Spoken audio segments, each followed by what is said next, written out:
नमस्कार मित्रांनो, तुम्हा सर्वांचं आपल्या कृषीप्रधान शेतकरी या यूट्यूब चॅनलवर तुम्हा सर्वांचे हार्दिक स्वागत आहे. तर आता राज्यातील हवामानात मोठा बदल आपल्याला पाहायला मिळत असतानाच आता हवामान खात्याकडून एक मोठी बातमी समोर येत आहे.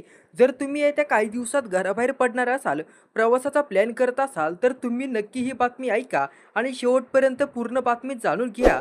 आणि आपल्या चॅनलवर आतापर्यंत तुम्ही नवीन असाल, तर चॅनलला सबस्क्राईब करा. तर बघा, भारतीय हवामान खात्याने येत्या 7 ते 11 जून या 5 दिवसांच्या कालावधीसाठी देशातील तब्बल 13 राज्यांना हाय अलर्ट जारी केला आहे. होय, तुम्ही बरोबर ऐकलत. तब्बल 13 राज्यांवर पुढच्या काही तासातच निसर्गाचा मोठा आपल्याला रौद्रावतार पाहायला मिळू शकतो. यामध्ये केवळ मुसळधार पाऊस न होणार, तर ताशी 50 ते 60 किमी प्रति तास वेगाने वारे देखील वाहणार आहेत. त्यामुळे ही पावसाची दाट शक्यता वर्तवण्यात आली आहे. पण हे नेमकं संकट कोणत्या जिल्ह्यांना आहे, कोणत्या 13 राज्यांना याचा फटका बसणार आहे आणि महाराष्ट्रासाठी काय परिस्थिती असणार आहे, जाणून घेऊया संपूर्ण बातमी. तर बघा, दरवर्षी जूनच्या सुरुवातीलाच आपण मान्सूनची वाट पाहत असतो. काही भागात मान्सून वेळेवर पोहोचतो, तर काही भागात उशिरा. पण यंदा हवामान खात्याने दिलेला हा इशारा सामान्य नाही. हवामान खात्याच्या अहवालानुसार अरबी समुद्र आणि बंगालच्या उपसागरात निर्माण झालेल्या वातावरणीय बदलांमुळे हवेचा कमी दाबाच्या पट्ट्यामुळे ही परिस्थिती निर्माण झाली. या हवामान बदलामुळे देशाच्या एका मोठ्या भूभागावर काळे खट्ट ढगा जमायला सुरुवात झाली. आता 7 जून ते 11 जूनपर्यंत देशातील हवामान पूर्णपणे बदलणारे आणि अनेक राज्यांमध्ये दिवसा रणरणत ऊन असेल, तर अचानक संध्याकाळच्या वेळी विजांचा कडकडाट आणि वादळी वारे कोसळणार आहे.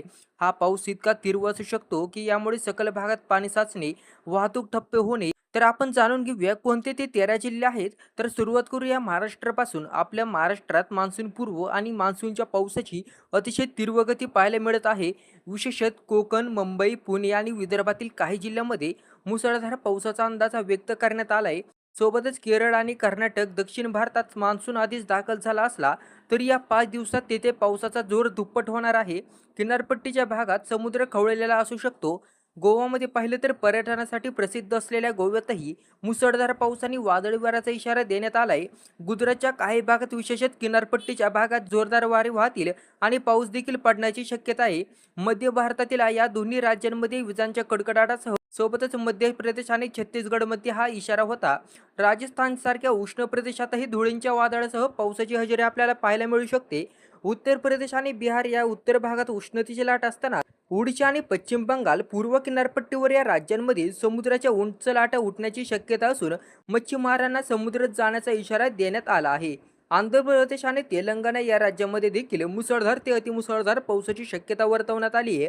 या सर्व 13 राज्यांमध्ये प्रशासनाला सतर्क राहण्याचा आदेश देण्यात आलेला आहे. हा व्हिडिओ तुमच्या नातेवाईकांना, मित्रांना आणि विशेषतः शेतकरी बांधवांनी शेअर करायला विसरू नका, जेणेकरून तेही वेळेवर सतर्क राहू शकतील. जर माहिती आवडली असेल तर व्हिडिओला एक लाईक नक्की करा आणि अशाच ताज्या आणि महत्त्वाच्या अपडेटसाठी आपल्या चॅनलला सबस्क्राईब करा. धन्यवाद.